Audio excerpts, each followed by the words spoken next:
पर मुझे भगवान में विश्वास नहीं है। आप बताओ भगवान होते हैं कि नहीं? मुझे लगता नहीं होते। गुरुजी हम भी तो नहीं थे 70 साल पहले। बेटा आप नहीं थे, हम नहीं थे, पर 100 साल पहले देश तो रहा होगा ना भारत। हाँ। नासा का गठन कितने साल पहले हुआ? नासा गठन पता नहीं। जय श्री राधे श्याम मित्रों, स्वागत है आप सभी का आज के इस वीडियो में। मित्रों आज महाराज जी के सामने इस लड़के ने किया मुकाबला। जी हाँ मित्रों, इस लड़के ने महाराज जी से कहा कि मैं भगवान को नहीं मानता हूँ और आप यदि भगवान को मानते हैं तो मुझे भगवान का दर्शन करवाइए। मित्रों महाराज जी दंग रह गए इस लड़के की बात सुनकर। महाराज जी ने इस लड़के को ऐसा जवाब दिया जिसे सुनकर इस लड़के का होश ठंडा हो गया। जी हाँ मित्रों, होश ठंडा हो गया महाराज जी के बातों को सुनकर। महाराज जी ने दिया धमाकेदार जवाब। इस लड़के ने कहा कि मैं भगवान को नहीं मानता हूँ और भगवान को मैंने नहीं देखा है और मैंने साइंस को देखा है तो साइंस को मानता हूँ। तो महाराज जी ने इस पर क्या कहा जिसे सुनकर ये व्यक्ति, ये लड़का घबरा गया, घबरा के बेहोश हो गया। जी हाँ मित्रों, वीडियो के अंत तक बने रहे। लड़का बेहोश हो गया महाराज जी की बातों को सुनकर और दंग रह गया। भगवान का दर्शन करने के लिए महाराज जी से करने लगा बहस। सुनिए वीडियो में क्या हुआ आगे। वीडियो देखकर आप सभी आश्चर्य रह जाएंगे, आपके रोंगटे कांप जाएंगे। जी हाँ मित्रों, मेरे को आपसे एक क्वेश्चन है। गुरुजी सब बोलते हैं कि जो भी होता है भगवान के रूप से होता है, पर मुझे भगवान में विश्वास नहीं है। ठीक है, तो मेरी मम्मी ने कहा था एक बार गुरुजी के पास जाना, उनसे ही क्वेश्चन करना, वो आपको बताएंगे कि भगवान होते हैं कि नहीं। आप बताओ भगवान होते हैं कि नहीं? मुझे लगता नहीं होते। आपको ऐसा कैसे क्यों लगता है? मुझे लगता है कि जो भी होता है साइंस के रूप से ही होता है। जैसे बारिश होना वो भी साइंस से ही होता है, कैसे साइंस से? क्योंकि वो वाटर सर्कल होता है ना। वो वाटर सर्कल होता है ना, जो वाटर जाता है फिर उस बादलों में, फिर उससे बारिश होती है। तो फिर अपने सीजन पे ही क्यों होती है? सर ये भी तो उसमें क्वेश्चन होगा। देखो आप ठीक कह रहे हैं, हर चीज में साइंस है। यस। पर ये बताओ कि समुद्र के अंदर द्वारिका मिली है भगवान श्री कृष्ण की, उसमें क्या साइंस है? वैज्ञानिकों ने तो बनाया नहीं होगा पानी के अंदर। गुरुजी मेरे को पता नहीं है अभी कि मिली है द्वारका उसमें। आप गूगल पर यूट्यूब पर देखिए, 3-4 साल पहले भारत के वैज्ञानिकों ने समुद्र के अंदर एक नगरी पाई। बड़े बड़े वैज्ञानिकों ने रिसर्च किया तो पता चला कि ये नगरी वही 5,500 साल पुरानी है। ये मैं नहीं बोलता, साइंस दावा करता है। तो साइंस दावा कर रहा है कि ये नगरी 5,500 साल पुरानी है। साइंस में तो यही पढ़ाया जाता है कि मोहनजोदड़ो हड़प्पा संस्कृति के पहले कुछ नहीं था। 2000 साल पुरानी घटना है मोहनजोदड़ो हड़प्पा संस्कृति की। तो फिर पानी के अंदर द्वारिका का मिलना इस बात के सबूत है कि साइंस 2000 पुरानी बात जानती है पर हमारे शास्त्र हजारों साल पुरानी बात जानते हैं। ये मैं नहीं प्रूव कर रहा हूँ, साइंस प्रूव कर रहा है। अब दूसरा, गुरुजी अंतरिक्ष से आपने सुना होगा ऊपर अंतरिक्ष में ओम की ध्वनि निकल रही है, ऐसा साइंस ने माना है। आपने पढ़ा है साइंस का ये? नहीं गुरुजी। आप गूगल करके देखिए मेरी हर बात को, गूगल पे आपको सब मिलेगी। नासा के साइंटिस्टों ने, रसिया के साइंटिस्टों ने और भारत के साइंटिस्टों ने, सबने मिल करके जब दुनिया में ऊपर पृथ्वी ब्रह्मांड में ऊपर एक यंत्र लगाया कि ब्रह्मांड में ध्वनि कौन सी है, क्या गूंज रहा है, तो पता चला ओम गूंज रहा है। ओम, और ओम हमारे वेदों का पहला अक्षर है, प्रणव है ना, इसलिए ओम। तो ये सिद्ध हो गया कि जो हम पढ़ रहे हैं ओम, ये ब्रह्मांड में भी गूंज रहा है। ऐसा मैं नहीं साबित करता, साइंस। जैसे राम सेतु मानव निर्मित है, नासा के साइंटिस्टों ने प्लस भारत के वैज्ञानिकों ने 10 साल तक रिसर्च की इस पर। कितने साल तक? 10 साल तक। 10 साल तक रिसर्च करने के बाद आखिर नासा को कहना पड़ा कि ये मानव निर्मित है। तो आज जो अवशेष है हमारे देश में भगवान श्री राम के द्वारा निर्मित जो राम सेतु है, तो उससे ये सिद्ध होता है कि ये राम सेतु हमारे पुराणों में इसका उल्लेख है और केवल लिखा नहीं है पुराणों में, उसका सबूत है राम सेतु। तो जब राम सेतु है तो फिर राम के भी होने की सत्यता मालूम होगी कि जब राम का सेतु मिल गया तो राम भी है। तो साइंस भी तो प्रूव कर रहा है। आप बद्रीनाथ जाइए, केदारनाथ जाइए, बद्रीनाथ में पूरा बर्फ का माहौल रहता है, सुना आपने? बद्रीनाथ जी में पूरा बर्फ का माहौल, पूरा पहाड़ों में क्या होता है? बर्फ होता है। पर वहां बद्रीनाथ जी के मंदिर के ठीक सामने एक कुंड है, उस कुंड में गर्म पानी आता है। कहां से आता है आज तक किसी वैज्ञानिक को नहीं पता, जबकि चारों तरफ बर्फ है। वहां की नदी भी जो है बिल्कुल बर्फ जैसी ठंडी है, लेकिन वहां गर्म पानी इसलिए है कि भगवान को पता था कि भक्त लोग यहाँ आएंगे और यहाँ भगवान का भजन करेंगे, सर्दियों में ठिठुरेंगे, तो उनको कोई गर्म पानी, तो प्राकृतिक गर्म पानी है, किसी ने किया नहीं। आप कभी जाएंगे तो ये साइंस आपको मिल जाएगा। तो आखिर हमारे जो सनातन धर्म में ये ठंडियों की जगह गर्म पानी मिलना, राम सेतु का मिलना, द्वारिका का मिलना, भगवान श्री कृष्ण ने 5,500 साल पहले महाभारत के युद्ध में वो अर्जुन का रथ चलाए थे। आप मानते हैं? कुरुक्षेत्र में पुरातत्व विभाग ने जब खुदाई की तो आज भी अवशेष मिल रहे हैं महाभारत के। तो इन अवशेषों के मिलने से क्या सिद्ध हो रहा है कि भगवान कोई कल्पना नहीं है, भगवान प्रत्यक्ष थे। कितने सबूत मिल चुके हैं। अब फिर भी कोई कहे कि मैं ईश्वर को नहीं मानता, तो फिर मेरा सवाल आपसे है कि यदि आप ईश्वर को नहीं मानते तो नहीं मानने में बताइए आपका फायदा क्या है? कुछ फायदा नहीं है। और यदि आप मानेंगे तो नुकसान क्या है? नुकसान भी कुछ नहीं है। फिर जब फायदा भी कुछ नहीं, नुकसान भी कुछ नहीं, तो मान लो आपके पिताजी का नाम बताओ क्या है? पप्पू सिंह। पप्पू सिंह, वो आपके पिताजी हैं। आपके पास क्या सबूत है? प्रूफ तो नहीं है। प्रूफ नहीं है। जब बिना प्रूफ को आप एक आदमी को बाप कह सकते हैं तो भगवान की प्रूफ की जरूरत ही क्या है? धन्यवाद गुरुजी। खुश रहिए। आप मानेंगे भगवान को या नहीं? हाँ मानूंगा। क्यों मानेंगे? मैंने कहा इसलिए नहीं, आपके दिल से, आप दिल से फील कीजिए, आप दिल से हमारी गीता को पढ़िए, आप दिल से रामचरितमानस को पढ़ो। बेटा क्या नाम है आपका? कुणाल। कुणाल, बेटा ऐसा है, आप अच्छे हैं। आज तक किसी मुसलमान ने ये नहीं कहा कि मैं बाइबल को नहीं मानता हूं। आज तक किसी ईसाई ने नहीं कहा, आज तक किसी मुसलमान ने नहीं कहा कि मैं कुरान को नहीं मानता। आज तक किसी ईसाई ने नहीं कहा कि मैं बाइबल को नहीं मानता। लेकिन लाखों हिंदू ये कहते हैं कि मैं भगवान को नहीं मानता। यही सनातन धर्म का सबसे बड़ा दुर्भाग्य है। बेटा मैं आपको बता दूं, नासा का गठन कितने साल पहले हुआ?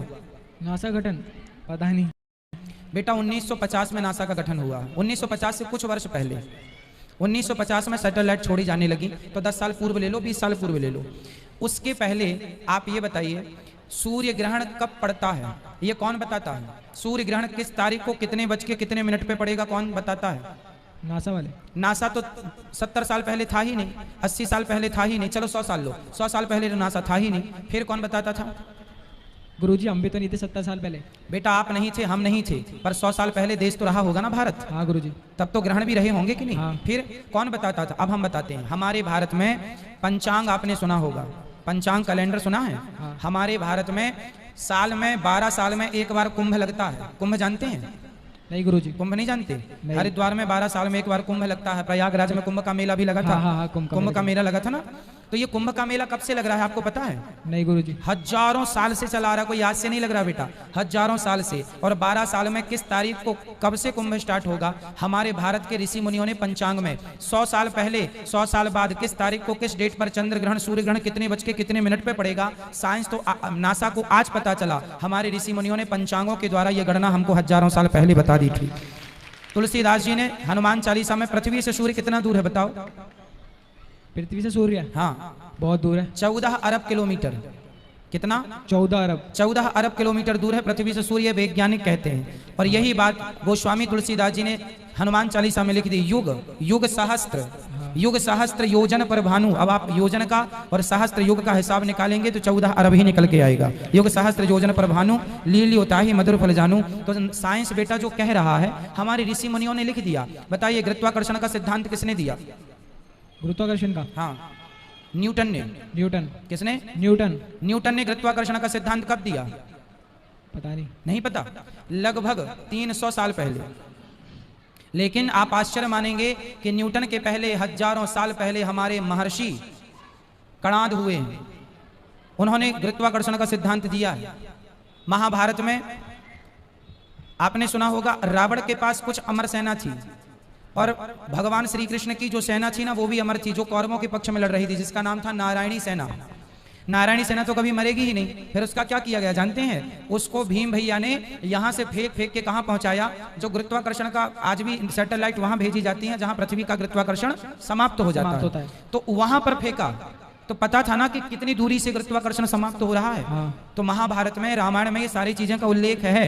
महाभारत में ये तक लिखा हुआ है कि उस जमाने में भी बंदूकें चलती थी, उस जमाने में भी तोपें चलती थी, ब्रह्मास्त्र जैसी मिसाइलें उस जमाने में भी थी। तो आज का साइंस और तब का साइंस बेटा बहुत सारी बातें हो सकती हैं इसमें।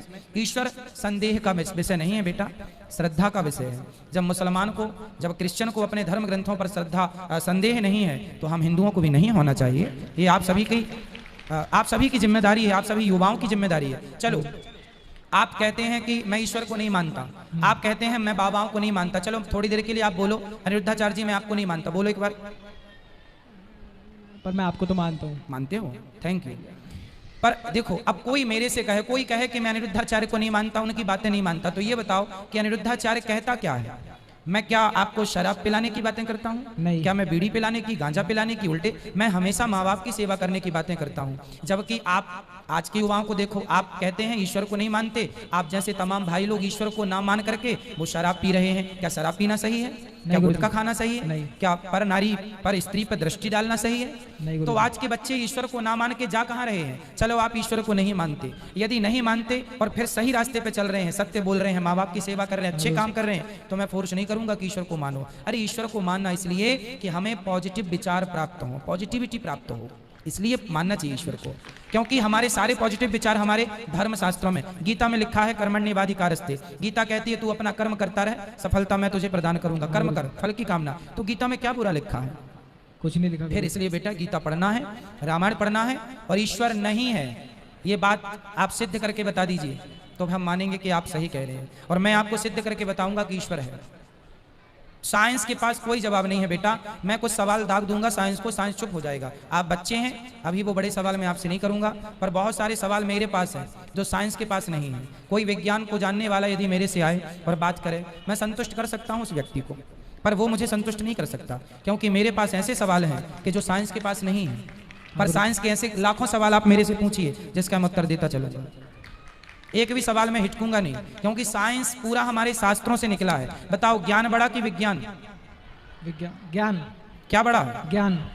हाँ, आपने ठीक कहा, ज्ञान बड़ा है, ज्ञान बाप है और विज्ञान ज्ञान का बेटा है। तो ज्ञान तो हम लोग, हमारे वेद पुराणों में ज्ञान ही ज्ञान तो भरा है, विज्ञान तो बेटा है, इसलिए ज्ञान से विज्ञान निकला है। इसलिए ज्ञान ऑलरेडी जर्मनी में ऑलरेडी हमारे वेदों पर रिसर्च की जा रही है, फिर नए नए आविष्कार किए जा रहे हैं। आज जो मोबाइल आप यूज करते हैं, ये मोबाइल किसकी देन है? किसी व्यक्ति ने बनाया है, माना कि, पर ये तकनीक कहाँ से आई? इसकी कल्पना कहाँ से आई? ज्ञान प्राप्त करके। ये ज्ञान कहाँ से आया? हमारे वेदों में। हमारे यहाँ भी पहले ऋषि मुनि बात कर लेते थे, जिसे अंतर्धान हो जाना, अदृश्य हो जाना। अदृश्य की तो अभी कोई टेक्नोलॉजी आई भी नहीं, नारद जी तो अदृश्य हो जाते थे।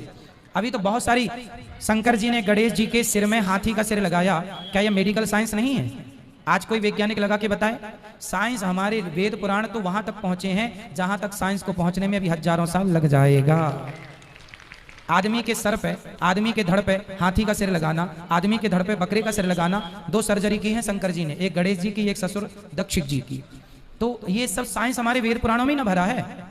बच्चा माँ के पेट में जाता है तो 9 महीने तक उसकी पूरी एक्टिविटी हमारे भागवत में लिखी है। घड़ी कैसे बनाई जाती है, घड़ी की तकनीक हमारे भागवत जी में लिखी है। फिर साइंस, यदि आप लोगों ने वेद पुराणों को इग्नोर ना किया होता, पढ़ा होता बेटा गहराई से, तो आज नासा जर्मनी नहीं, आज भारत बड़ी बड़ी उपलब्धियां प्राप्त कर रहा होता। भारत आज बहुत बड़े बड़े सॉफ्टवेयर बना रहा होता, बड़े बड़े आविष्कार कर रहा होता। ठीक है, धन्यवाद।